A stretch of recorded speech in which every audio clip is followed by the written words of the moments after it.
નમસ્કાર મિત્રો, આપણે હવે આ વિડીયોમાં જાણીશું કે નવા રોપાનું વાવેતર થતું ડ્રેગન ફ્રૂટનું ત્યારે ફંગસ કેવી રીતે કંટ્રોલ કરવી. અત્યારે છે ને આ ડોલમાં છે ને આપણે યુપીએલનો સાફ પાવડર મલાવેલો છે પાવડર. તો એની અંદર જે રોપાનું પોષણ આપણું જમીનમાં જશે એને જમીનની ફૂગ ના આવે એટલા માટે ચોંટી જાય એની અંદર, જમીનની ફંગસ બધી અટકી જાય છે.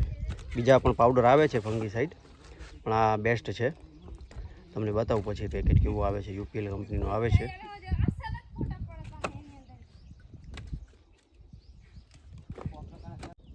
તો મિત્રો આ રહ્યો સાફ પાવડર, યુપીએલ કંપનીની બ્રાન્ડિંગ છે અહીંયા, ને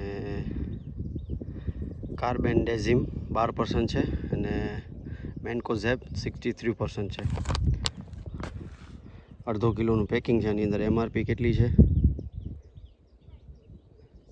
એમઆરપી નથી લખેલી, આમાં લગભગ નથી લખેલી.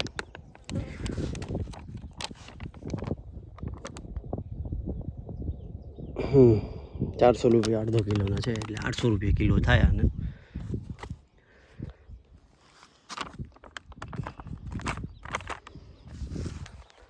બધા વાવાઈ ગયા છે. આની અંદર છે ને એક થાંભલામાં 10 રોપા આવે છે, 4 અહીંયા 6 અહીંયા, પછી આવી રીતે 4 અહીંયા 6 અહીંયા 10 આપણું છે ને આ 734 થાંભલાનું ટેલી સિસ્ટમનું વાવેતર છે. ઉપર નોર્મલ છે, વિધાઉટ ટ્રેલિસનું છે.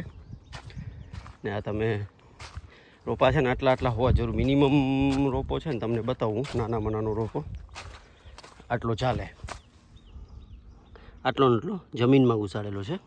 અને સાથે ખાતર પણ નાખેલું છે, આપણે દેશી ખાતર, છાણિયું ખાતર કહીએ આપણે દેશી ભાષામાં એ. ને આજે આ વાવાઈ જશે એટલે આનામાં પાણી ચાલુ થઈ જશે. આ છે જો આટલા રોપા છે. આ હવે આમાં શું છે, અત્યારે 6ઠા મહિનામાં વાવવાનું કારણ એ છે કે ટેમ્પરેચર પણ 30-35 ડિગ્રી હોય છે, મેક્સિમમ જઈને 37 ડિગ્રી જાય છે. તો રોપાને છે ને આ ભરાયેલા રોપા છે, આપણા પોતાના રોપા છે, એટલે એકદમ હેલ્ધી રોપા છે. તો આ સુકાશે નહીં, એટલે પાડો મૂકવામાં નહીં. તો શું છે, નોર્મલ રોપો હોય ને તો પાડો મૂકે એટલે ઉપરથી એની બધી ચામડી સુકાય, મતલબ થોડુંક નબળો પડે. પછી વળી પાછો ગ્રોથ આવે. પણ જો રોપા જ એકદમ બરોબર હોય તો ડાયરેક્ટ પાડો નીકળે ને સુકાવાનું એટલું આપણે દેખાય નહીં બહાર. સુકાય થોડુંક નબળો થાય, પણ જે નોર્મલ રોપો થાય એના કરતાં સારો થાય છે. એની અંદર ચપટી ડીએપી ખાતર પણ નાખીએ છીએ આપણે, આટલી ચપટી પાયાનું ખાતર છે. એટલે તો શું છે, પાળો જ્યારે આવે ત્યારે હેલ્ધી રહે રોપા બધા આપણા. ને આવી રીતે ઉપરથી આવી રીતે બંધાતું આમ આવશે, પછી ત્યાંથી આમ આવી જશે. એટલે આ બાજુ આવી ગયું, થોડુંક આમ આવી ગયું, એટલે પછી આ વંજીનું કોઈ કામ નથી. આ જો એનું થડ હેલ્ધી થઈ ગયું તો પછી પૂરું.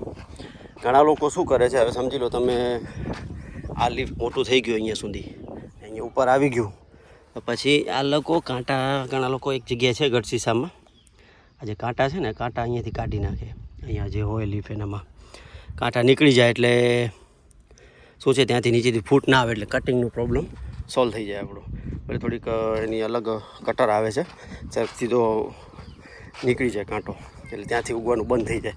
એક વખત ફંગસ આવે, પણ ફંગસની પ્રોસેસ કરેલી હોય તો થઈ શકે, એવું બહુ પ્રોબ્લેમ ના થાય.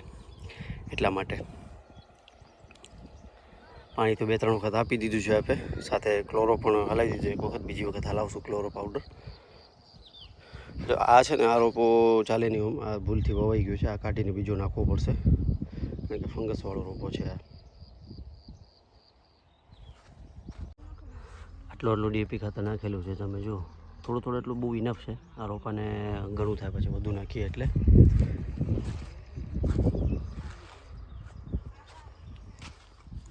એમાં વાવવાનું પણ ચાલુ છે.